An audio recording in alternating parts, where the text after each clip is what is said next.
ini adalah materi mengenai pelaporan biaya bernilai tambah dan tak bernilai tambah. Sumbernya dari buku Hansen Mowen, Akuntansi Manajemen, edisi ke-8, buku 1. Nah, ini adalah rumus yang digunakan.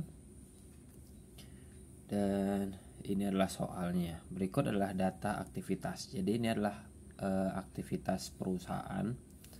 Nah, ini yang kita bahas adalah hal yang berhubungan dengan Activity Based Management atau kita singkat dengan ABM. Nah, di sini kita menemukan yang namanya aktivitas dalam perusahaan, ada yang bernilai tambah dan ada yang tidak bernilai tambah. Nah, di sini anggap saja ada suatu perusahaan yang memiliki 4 jenis aktivitas. Dan di sini penggerak aktivitasnya, di sini ada SQ. SQ ini standar quantity. Jadi kuantitas standarnya berapa? Ini standar quantity. Ini actual quantity.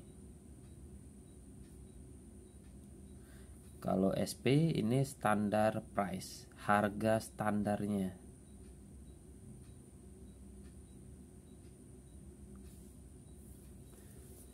Nah, di sini saya menjelaskan mengenai soalnya.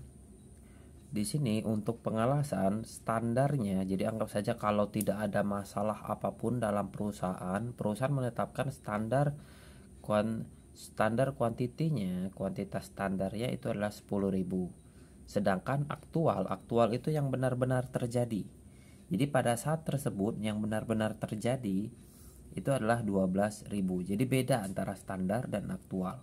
Standar itu kondisi yang seharusnya yang diharapkan oleh perusahaan, standarnya seperti apa. Sedangkan aktual itu yang benar-benar terjadi. Yang benar-benar terjadi di perusahaan setelah melakukan proses produksi, berapa kuantitinya. Lalu ada pengerjaan ulang. Nah, di sini ada 0. Ya, ini anggap saja langsung saja 0, tidak perlu diikutsertakan R-nya. Lalu penyetelannya standarnya 0 dan pengawasannya 0. Nah, kenapa 0? Logikanya seperti ini.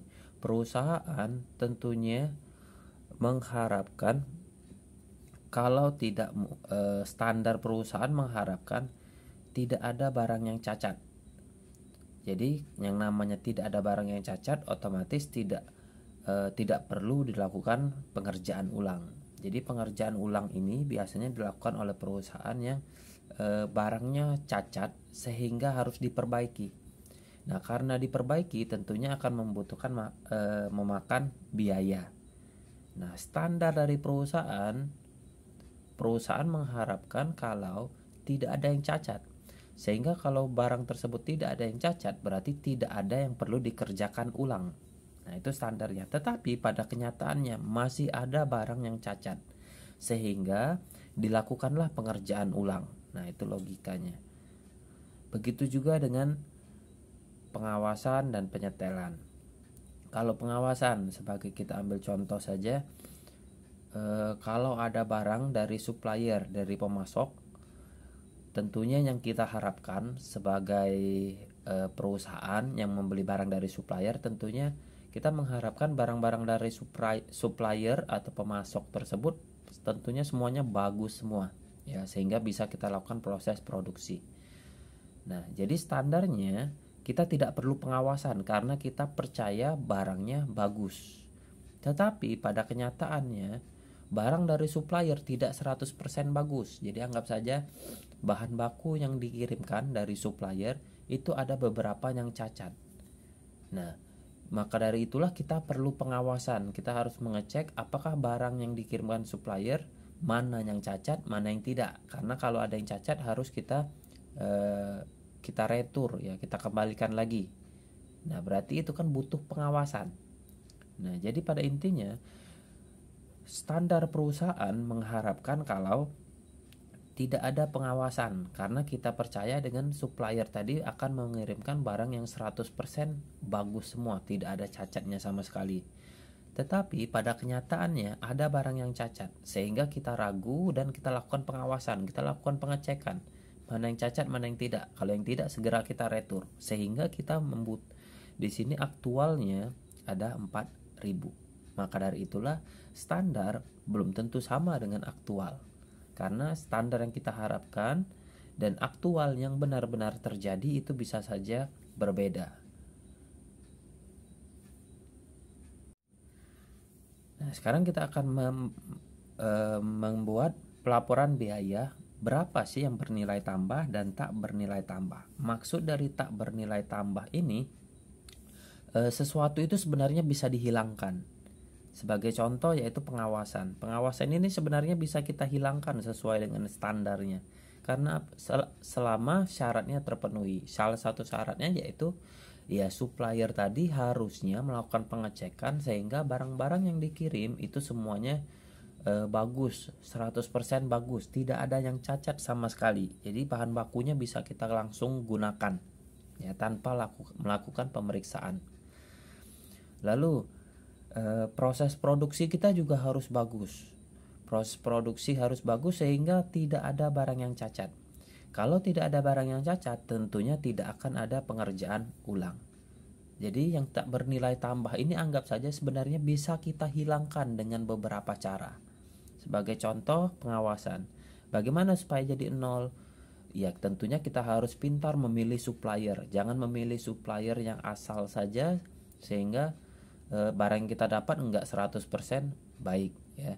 Untuk apa kita memilih supplier yang yang harganya murah tapi barang yang dikirimkan banyak yang cacat sehingga tentunya membutuhkan pengawasan. Ya tentunya caranya kita cari supplier yang terpercaya dan mengirim barang yang sudah ada quality controlnya. Jadi barang yang sampai ke kita itu 100% tidak ada yang cacat sehingga kita tidak perlu pengawasan. Dan pada saat proses produksi tentunya kita harus cari ya salah satunya mesin produksi yang bagus ya, jangan sampai mesin produksi tersebut menghasilkan barang yang cacat. Kalau kita menggunakan mesin produksi yang menghasilkan barang cacat, tentunya akan ada pengerjaan ulang. Jadi kalau tak bernilai tambah itu sebenarnya bisa kita hilangkan, kita cari solusinya sehingga yang tak bernilai tambah itu bisa kita hilangkan. Nah, berikutnya kita akan membuat laporan biaya bernilai tambah, yang mana yang bernilai tambah dan yang tidak bernilai tambah.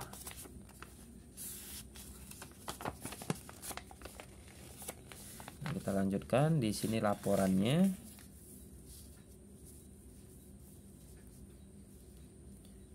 Nah, ini agak kurang jelas, ini sama ya, pengelasan, penyetelan ulang, ada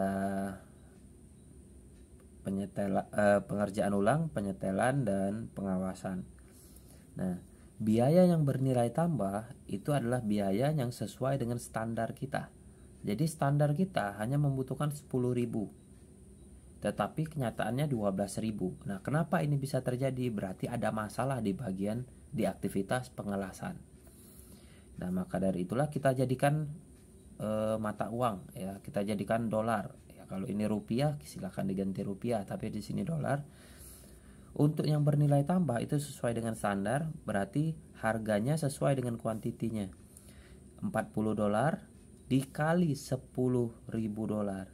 Dikali dengan kuantiti 10.000. Jadi dapatlah 400.000 dolar. Sedangkan sisanya sama, 9 dikali 0 dapatnya 0, 60 dolar kali 0 dapatnya 0, 15 dolar kali 0 dapatnya 0. Totalnya 400.000. Inilah yang bernilai tambah. Jadi kembali lagi, perusahaan itu standarnya tidak perlu pengerjaan ulang karena dianggap barangnya tidak ada yang cacat, dan juga tidak perlu penyetelan lagi, dan juga tidak perlu pengawasan karena dianggap barangnya tidak ada yang cacat, barang dari supplier juga tidak ada yang cacat, dan tidak perlu penyetelan karena penyetelan ini maksudnya sebagai contoh mesinnya dianggap tidak perlu penyetelan lagi karena ya dianggap sudah baik ya.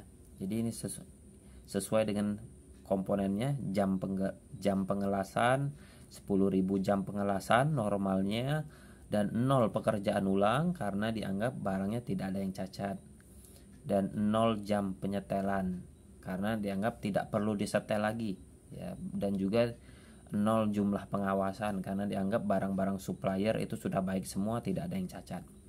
Nah, sedangkan biaya yang tak bernilai tambah itu adalah selisihnya 10.000 tetapi pada kenyataannya 12.000, berarti ada pemborosan. Jadi anggap saja ada pemborosan. Seharusnya 10.000 bisa dikerjakan ya, dalam 10.000 jam pengelasan itu sudah bisa dikerjakan, tetapi perusahaan ini mengeluarkan biaya yang jam aktivitas yang lebih tinggi, yaitu 12.000, padahal seharusnya 10.000, berarti ada 2.000 pemborosan. 2.000 dikali 40 dapatlah 80.000. Lalu di sini ada pemborosan lagi, seharusnya tidak ada yang dikerjakan ulang karena produknya dianggap sudah baik ya, sudah tidak ada yang cacat. Tetapi pada kenyataannya terjadi pemborosan 10.000 karena ada barang yang cacat, sehingga perlu dilakukan pengerjaan ulang. 9 kali 10.000 dapatnya 90.000, dan seterusnya. 60 kali 6, 15 kali 4 dapatlah sini. Berarti ini pemborosannya, hal yang seharusnya bisa kita hilangkan. Kalau biaya aktual ya tinggal dikalikan saja, 40 kali 12 dapatnya 480, 9 kali 10. Jadi intinya ini yang tadi sesuai standar, ini aktualnya. Aktual dikurangi standar, dapatlah biaya yang tak bernilai tambah 80. Jadi bisa selain cara pertama, cara kedua 480 kurang 400 dapatnya 80. 90 kurang 0 90. 360 kurang 0 360. 60 kurang 0 dapatnya 60.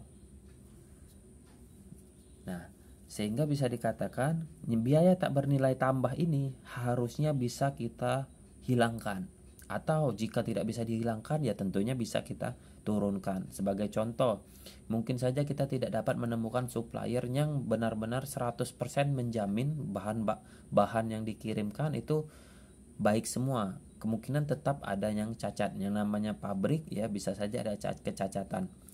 Nah, tetapi kita bisa meminimalisirnya dengan cara ya mencari supplier yang terbaik ya, di antara yang baik cari yang paling baik, sehingga kita bisa menurunkan biaya tak bernilai tambah ini ya.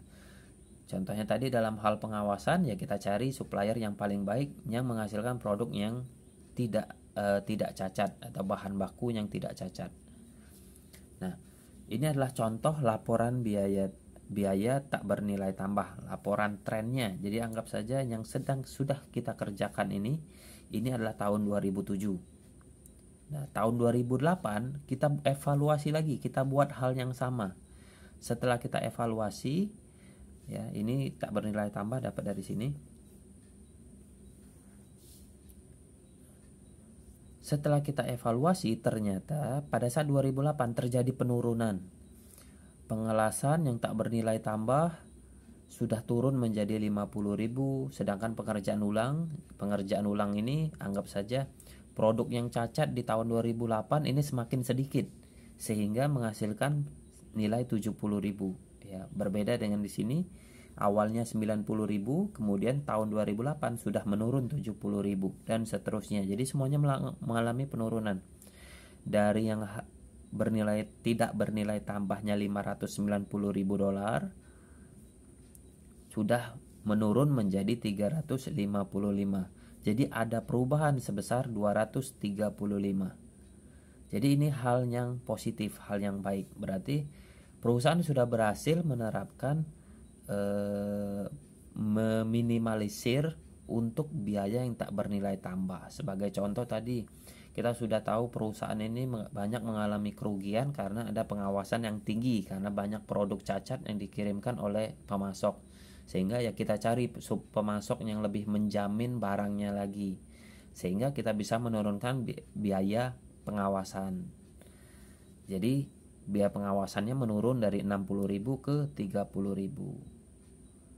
Nah, jadi ini perubahannya 80 dikurang 50 sehingga berkurang 30, 90 ke 70 berkurang 20 dan seterusnya. Berarti perubahannya adalah $235.000. Nah, bisa dikatakan ini tindakan yang dilakukan perusahaan untuk mencari mana yang tak bernilai tambah, sehingga kita bisa cari tahu masalahnya apa, lalu bisa kita minimalisir. Jadi intinya kalau yang tak bernilai tambah itu diusahakan perusahaan untuk dihilangkan, atau jika tidak bisa dihilangkan ya diminimumkan dengan berbagai cara. Nah itu saja, sekian dan terima kasih.